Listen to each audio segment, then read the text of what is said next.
सुप्रभात बच्चों और अभिभावकों को मेरा प्रणाम। चलिए बच्चों, तो आज हम लोग निकालते हैं कक्षा 7 के लिए संचिता। और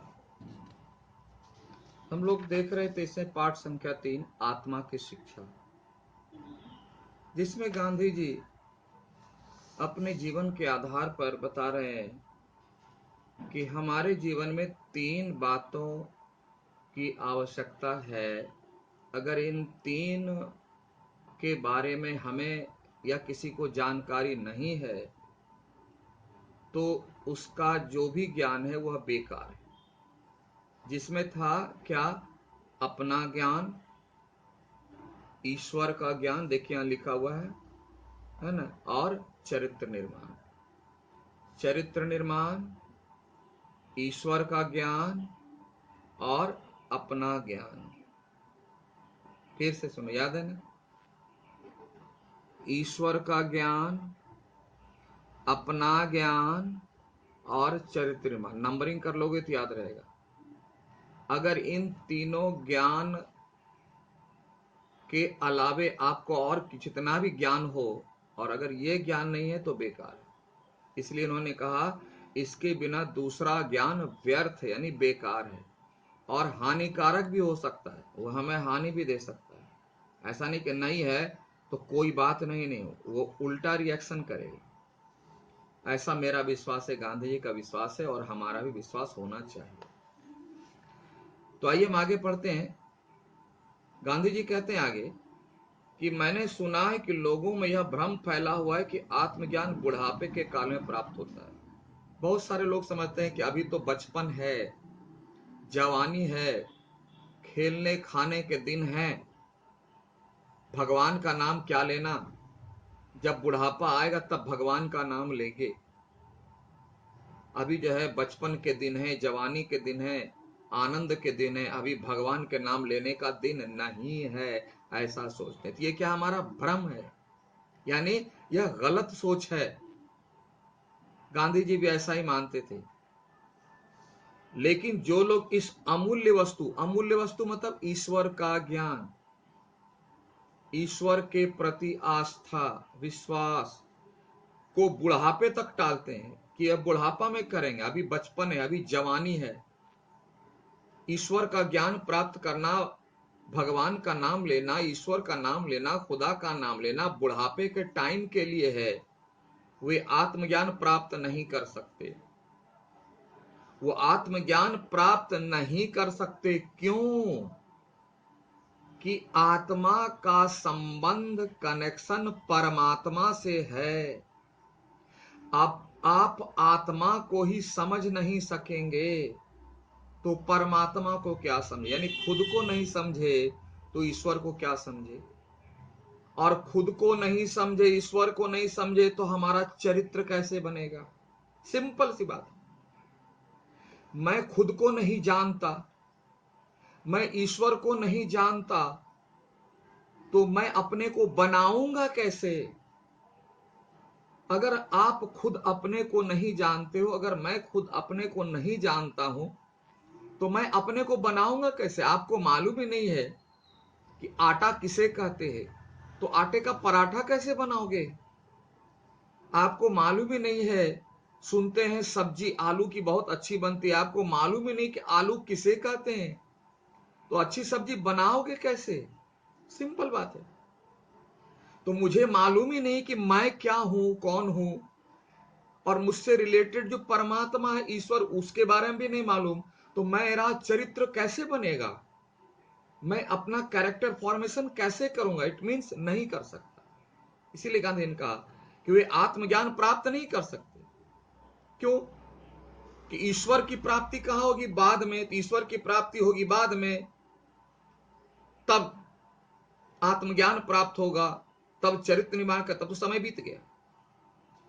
वे बुढ़ापा और दूसरी ओर बुढ़ापा एक, और दूसरी ओर दयाजनक बचपन। जैसे बचपन में क्या होता है, दूसरों की दया पर जिंदगी, दूसरा कोई खिलाता है तो खाते हैं, कोई बाजार ले जाता है तो जाते हैं, कोई सुलाता है तो सुलाते हैं। निर्भरता वाली जिंदगी बच्चों की होती है। और बुढ़ापा वाली भी जिंदगी निर्भरता वाली होती है। कोई बुढ़ापा वैल्यू देता है? बूढ़े हो गए, रिटायर हो गए, लोग उसे क्या समझते हैं? फालतू, या घर में एक स्टैचू, खूबसूरत स्टैचू के समान रखते हैं। उस समय बहुत परेशानियां होती है। जैसे बच्चा है, वह निर्भरता वाली डिपेंडेंट जिंदगी जीता, बुढ़ापा भी डिपेंडेंट वाली जिंदगी जीती। क्यों? कि इन दोनों ही अवस्थाओं में शारीरिक और मानसिक क्षमताएं घट जाती है। बचपन में तो रहती नहीं है, अब बुढ़ापे में कम हो जाती है।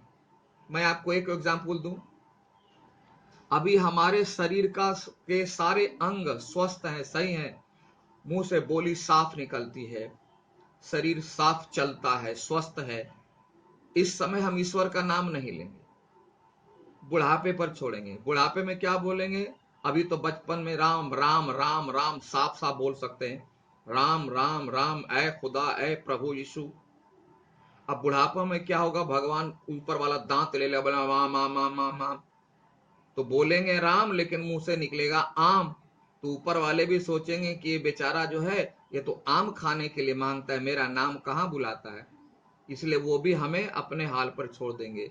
ये बहुत छोटा सा उदाहरण है, लेकिन कितने समझने वाली बात है कि जब तक हमारा शरीर स्वस्थ है, हमारी बुद्धि, हमारी क्षमता स्फूर्तिवान है, एनर्जेटिक है, तभी हम ईश्वर का नाम नहीं लेते।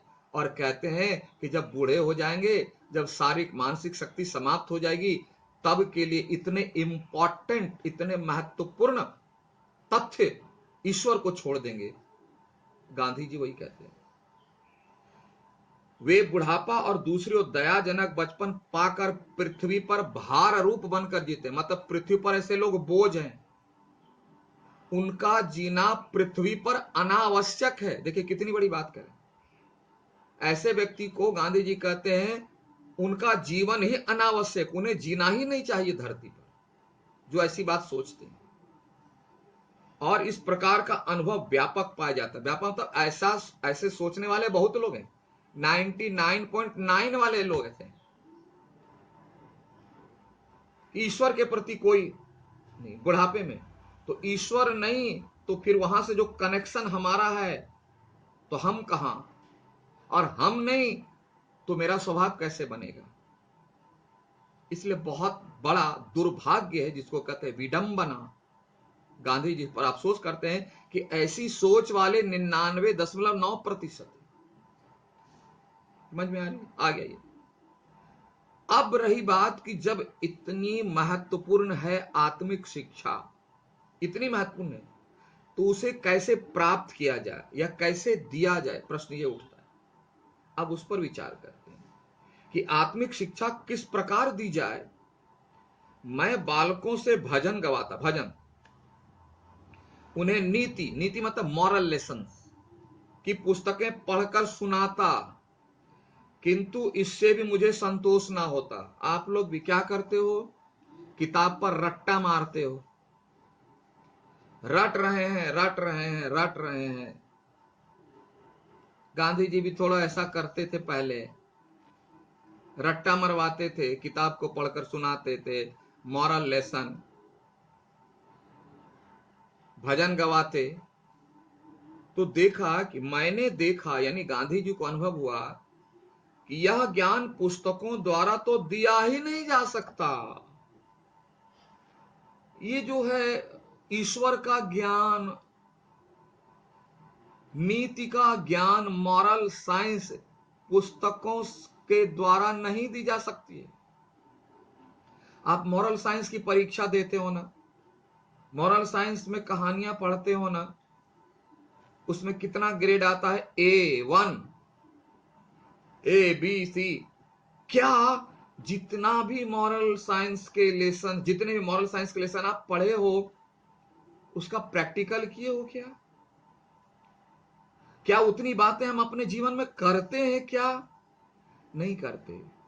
कहा गया है कि वचनम किम दरिद्रम, यानी बोलने में दरिद्रता कैसी। बोलने में कोई खर्च तो लगता नहीं, जितना बोल लो, भाषण दे लो, उपदेश दे लो, करते कितना है यह महत्वपूर्ण है।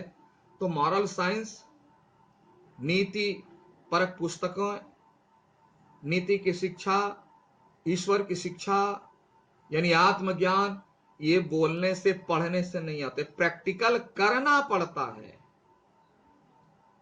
जैसे साइंस का लेबोरेटरी है, लैब है ना, उसी तरह से मॉरल साइंस को साइंस इसलिए कहा गया कि इनकी बातों का भी लैब है, उसमें प्रैक्टिकल करना पड़ता है। लोग सर ये लैब क्या है? हमारा समाज। पढ़ते हैं दूसरों की मदद करनी चाहिए, लिखने बोलेंगे 10 लाइन लिख देंगे, 10 पेज लिख देंगे, लेकिन कभी आज तक किसी की मदद नहीं की, क्या फायदा? इसीलिए गांधी जी ने कहा कि यह ज्ञान पुस्तकों द्वारा तो दिया ही नहीं जा सकता। कैसे? तो जिस शरीर की शिक्षा जिस प्रकार शारीरिक व्यायाम द्वारा दी जाती है, अब कंपेयर करते हैं, फिजिकल फिट रहता है तो किताब पढ़ने से फिट होगा कि एक्सरसाइज करने से फिट होगा? स्पष्ट है कि अगर शरीर को स्वस्थ रखना है तो एक्सरसाइज करना होगा, उसकी किताब पढ़ने से नहीं होगा। दूसरी बात, बुद्धि की शिक्षा बौद्धिक व्यायाम द्वारा, अगर बुद्धि तेज करनी है तो पजल खेलिए, सेल्फ स्टडी कीजिए, उससे बुद्धि बढ़ेगी। पहले बता, शरीर, बुद्धि और आत्मा तीनों अलग है। एक्सरसाइज किए, शरीर स्वस्थ हुआ, पढ़े, ज्यादा ज्ञान मिला, शार्प हो गया, बुद्धि शार्प हो गई, और जब उसका 100% पालन करेंगे तब आत्मा शिक्षित होगी। तो वही गांधी जी करें, जब जैसे शरीर को स्वस्थ रखने के लिए एक्सरसाइज करते हैं, व्यायाम करते हैं, मन को शार्प, बुद्धि को शार्प करने के लिए अध्ययन करते हैं, स्टडी करते हैं, उसी प्रकार आत्मा की शिक्षा आत्मिक व्यायाम द्वारा दी जाती है। ये आत्मिक व्यायाम क्या है? आत्मिक व्यायाम जो हमने सीखा उसे जीवन में पालन करना, यह है आत्मिक व्यायाम। हम पूछ सकते हैं आत्मिक व्यायाम क्या है? तो आत्मिक व्यायाम का अर्थ होता है कि हम अपने शरीर को स्वस्थ किए, अपनी बुद्धि को शार्प किए, और इसके इसमें जो हमने पाया उसे, उसकी आदत डाल ली आत्मा में, और इसका प्रैक्टिकल किए समाज में, परिवार में। जैसे एक उदाहरण ले, हमें सबकी मदद करनी चाहिए, तो शरीर सही रहेगा, स्वस्थ रहेगा, तभी न किसी की मदद करेंगे। इसके लिए व्यायाम कर ले, शरीर स्वस्थ हो गया। हमें सबकी मदद करनी चाहिए, यह सोच बन गई हमारी, हमें ज्ञान हो गया, तो यह हुई बुद्धि, ज्ञान। लेकिन जब इसको हम अपनी आत्मा में उतारेंगे नहीं, इसकी आदत नहीं डालेंगे, सबकी मदद करना शुरू नहीं करेंगे, तो आत्मा शिक्षित नहीं होगी। तो यह कैसे होगा? प्रैक्टिकल से होगा। जाइए समाज में, जाइए, कोई भी ऐसे लोग हैं उसकी मदद कीजिए, तब कहेंगे आत्मिक। इसको प्रैक्टिकल से होगा, करने से होता है, सिर्फ पढ़ने से नहीं होगा। इसीलिए कह रहे हैं कि आत्मा की शिक्षा आत्मिक व्यायाम द्वारा दी जा सकती है। इसलिए इसीलिए युवक हाजिर हो चाहे ना हो, युवक मतलब विद्यार्थीगण, स्टूडेंट्स, हाजिर हो या ना हो, वो आए ना आए, शिक्षक को सदा सावधान रहना चाहिए। यानी शिक्षक को अपने व्यवहार की आदत डालनी चाहिए, क्योंकि वो शिक्षित हैं। बच्चे शिक्षित हैं नहीं, हो रहे हैं, इसलिए वो नहीं आए, कुछ भी करें, पढ़ने पर ध्यान ना हो, आलस हो, चलेगा, शिक्षक पर नहीं चलेगा। इसीलिए कहा शिक्षक को सावधान रहना चाहिए, क्योंकि शिक्षक को आत्मिक शिक्षा मिलनी चाहिए। वह आत्मिक शिक्षित नहीं है, आत्म शिक्षित नहीं है, शिक्षक ही नहीं है वो। इसलिए शिक्षक को सावधान रहना चाहिए। मैं झूठ बोलूं, यानी शिक्षक अगर झूठ बोले और बालकों को सच्चा बनने को प्रयत्न करो तो यह व्यर्थ होगा। मैं रोज झूठ बोलूं और आपको बोले देखो बच्चों सच बोलना चाहिए, अगर तुम्हारी नजर में एक दिन मेरी झूठ पकड़ी गई तो आप बोलोगे सर तो एक नंबर के झूठा खुद हैं और मुझे सच का भाषण देते हैं। यानी जो कुछ बच्चों से करवाना है, जो बच्चों को बोलना है, उसका पालन शिक्षक को पहले करना होगा। यानी उसकी आत्मा शिक्षित हो जानी चाहिए, उस कार्य की आदत हो जानी चाहिए शिक्षक को, तभी वह दूसरों को शिक्षा देने के लायक होगा। इस पर एक घटना याद आ गई कि गांधी जी की बातें उस समय, जिस समय वो थे, पूरा हिंदुस्तान मानता था। एक बच्चे को डॉक्टर साहब ने गुड़ खाने के लिए मना किया, किसी कक्षा में बताए भी होंगे। उसकी मां परेशान हो गई, वो किसी की बात ही नहीं मानता था। तो ख्याल आया कि गांधी बाबा की बात सब कोई मानते हैं, बच्चे को ले जाएंगे, अगर गांधी बाबा बच्चे को कह दे कि बेटे गुड़ मत खाओ तो वो मान जाएगा। गई मां बच्चे को बाबा के पास, गांधी बाबा के पास लेकर के, और प्रार्थना की कि हे बापू, मेरा बच्चे को डॉक्टर ने गुड़ खाने के लिए मना किया है, लेकिन कितना ही मैं समझाता हूं ये समझता नहीं, कृपया आप एक बार बोल दें तो शायद मान जाए। तो बापू बोले कि अच्छा माते, एक सप्ताह अगले रविवार को आना। क्या करते, मां चली आई, अगले रविवार को फिर गई, और तब गांधी ने बच्चे को कहा, बेटे डॉक्टर साहब ने मना किया है ना गुड़ खाने को, गुड़ नहीं खाना है। तो बच्चा बोला, हाँ बापू अब मैं नहीं खाऊंगा। मां आश्चर्य हो गई कि इतनी सी बात कहनी थी तो पिछले दिन क्यों नहीं कहा। उसके लिए एक सप्ताह बाद मुझे फिर बुलाए, उससे रहा नहीं गया। बापू से पूछी कि बापू इतनी सी बात कहने के लिए एक सप्ताह का आपने समय ले लिया। तो गांधी जी ने क्या कहा मालूम है? गांधी जी ने कहा, माते मैं पहले गुड़ स्वयं खाता था, तो मैं जब स्वयं खाता था तो मैं बच्चे को मना कैसे कर सकता हूं, इसलिए इस एक सप्ताह में मैंने गुड़ खाना छोड़ दिया। यानी आत्मिक शिक्षा आ गई, छोड़ दिया, उसका एक सप्ताह प्रयास किया, तब मैं बच्चे को कहने का अधिकारी बना कि बच्चे बेटे गुड़ मत खाना। ये है गुरु, इसी को कहते आत्मिक शिक्षा। इसीलिए कहा कि जो मैं खुद करूं और बच्चों को बोलूं ना करने, ऐसा संभव नहीं। अगर बच्चों को बोलता हूं जो करने के लिए, तो पहले मुझे करना पड़ेगा, तभी तो आप सीखोगे कि हमारे सर ऐसे नहीं है, हमारे पेरेंट्स ऐसे नहीं है, आप भी वैसे नहीं बनोगे। ये आत्मिक शिक्षा, यानी अच्छे बात करने, अच्छे काम करने की आदत। डरपोक शिक्षक, जो शिक्षक खुद ही डरपोक हो, अपने शिष्यों को संयम यानी कंट्रोल रखना, सेल्फ कंट्रोल कैसे सिखाएगा? जो खुद डरपोक है वह दूसरे को हिम्मत कैसे देगा? जो शिक्षक खुद एक चूहे से डरता है वह शेर से नहीं डरने की शिक्षा कैसे देगा? इम्पॉसिबल। मैंने यह समझा कि मुझे अपने पास रहने वाले युवक और युवतियों, मतलब छात्र और छात्राओं के सम्मुख उदाहरण बनकर रहना चाहिए। गांधी जी को एहसास हो गया कि बच्चों के सामने अपनी जिंदगी को एक एग्जाम्पल बना के पेश करना होगा, तभी बच्चे उनसे सीखेंगे। तो गांधी जी से ही सीखेंगे, शिक्षक से ही सीखेंगे। जब शिक्षक का लाइफ ही एक एग्जाम्पल बन गया, पुस्तक की क्या जरूरत है? इसीलिए इन्होंने कहा कि शिक्षक ही बच्चों की पाठ्य पुस्तक है, क्यों? उस शिक्षक के व्यवहार को देखकर सीख जाते हैं। इस प्रकार मेरे शिष्य मेरे शिक्षक बने। देखो उन गांधी करे, इस प्रकार उनके शिष्य उनके शिक्षक बन गए। क्यों? जिनसे जो सीखे वही गुरु। अगर मैं आपसे सीखता हूं तो आप मेरे गुरु जी।